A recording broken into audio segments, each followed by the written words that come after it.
गांव का परिवार एक दिन पेड़ के नीचे बैठकर आपस में बात कर रहे होते हैं। फिर एक दिन उनका बेटा एक चाकू लेकर हाथ में पागल जैसी हरकतें करने लगता है और उसके माता-पिता उसे देखते रहते हैं। फिर वह अपनी माता-पिता की तरफ देखकर पागल सी हरकतें फिर करने लगता है और बैठकर रोने लगता है। फिर लेट जाता है और उठता भी नहीं है। फिर वह सोचते हैं, अरे ये हमारे बच्चे को ये क्या हो गया, और कहने लगते हैं आपस में एक दूसरे को, हमारे बेटे को पता नहीं क्या हो गया है। फिर वह आपस में रोने लगते हैं दोनों। फिर औरत भी रोने लगती है और उसके पिता भी रोने लगते हैं।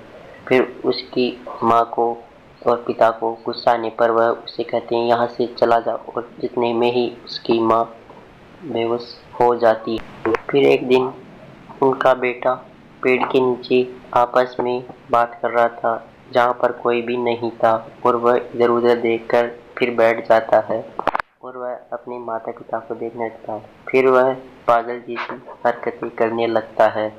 फिर वह पता नहीं फिर लेट जाता है और फिर उसके माता पिता कहते हैं, ये हमारे बच्चे को हो ही क्या गया है, हे भगवान हमारे बच्चे। फिर वह बच्चा एक दिन चुड़ैल औरत के साथ आपस में नदी के किनारे बात कर रहा था और उसके माता पिता उसे देख रहे थे और वह उसको अपने वश में कर लेती है। फिर उसके माता पिता कहते हैं, तो यह चुड़ैल हमारे बच्चे को अपने वश में कर ले गई है, और वह उसकी तरफ देखने लगते हैं और फिर वह बच्चा और वह चुड़ैल पागल जैसी फिर से हरकतें करने लगते हैं। तभी उसकी माँ फिर से रोने लगती है और उसका पिता भी, लेकिन वह दोनों पागल जैसी हरकतें करने लगते हैं और उसका पिता और उसको गुस्सा आ जाता है कि मैं इन दोनों को नहीं छोड़ूंगी। और तभी उस बच्चे के माता पिता दोनों हाथ में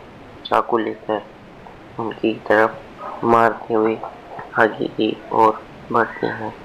तभी उस बच्चे की माँ उस बच्चे को मार देती है। उसका बाप उस चुड़ैल को दोनों मिलकर मार देते हैं। फिर वह दोनों रोने